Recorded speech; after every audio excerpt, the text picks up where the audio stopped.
भैया दूज क्या है?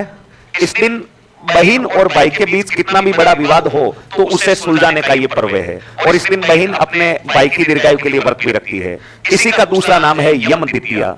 ये जो दूज है ये आपके यम से प्रारंभ मानी जाती है। मृत्यु डिपार्टमेंट का एचओडी कौन है? यम। यम की बहन का नाम था यमी। यम की बहन का नाम था यमी। और यमी की शादी हो रखी थी कोका के साथ। किसके साथ? कोका। तो कोका यम के रिश्ते में क्या लगेगा? जीजा। क्या लगेगा? जीजा।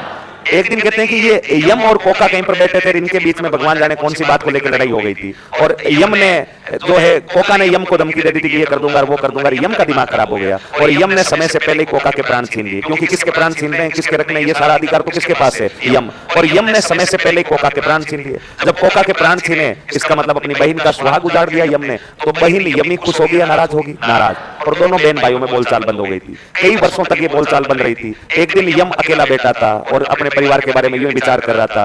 विचार करते करते उसे यूं आत्मग्लानि, शर्म सी फील हो रही थी। बोला कि यार उस दिन मैंने गुस्से में गलत कर दिया। कुछ भी था, कम से कम जीजा को तो नहीं मारना था। और बहन को विधवा कर दिया। कितनी नाराज होगी, कितनी परेशान होगी बहन। 13-14 साल हो गए, कभी बातचीत भी नहीं हुई थी। यम उस दिन इमोशनल होकर कहते हैं कि अपनी बहन यमी के घर गया और यमी को जाकर बोला कि रियली सॉरी बहना, उस दिन गुस्से में था, जीजा ने कुछ बोल ऐसा दिया ऐसा वैसा। और यमी ने अपने भाई को गले लगाया और सारे गिले शिकवे दूर कर दिए। बोला कि कोई बात नहीं भैया, जो हो गया सो हो गया, आप आइए। घर पर अपने भाई का तिलक वगैरह लगाकर स्वागत किया। तब से अपने परंपरा चल गई कि यम और यमी में तो इतना बड़ा दुश्मनी होने के बावजूद भी दोनों भाई बहन राजी हो गए थे। तो भाई बहन में अगर कोई छोटा मोटा वाद विवाद हो जाए तो उसे सुलझा लेना चाहिए। और इस दिन बहन अपने भाई की दीर्घायु के लिए व्रत रखती है, इसलिए इस दूज का नाम यम दूज या भैया दूज पड़ गया।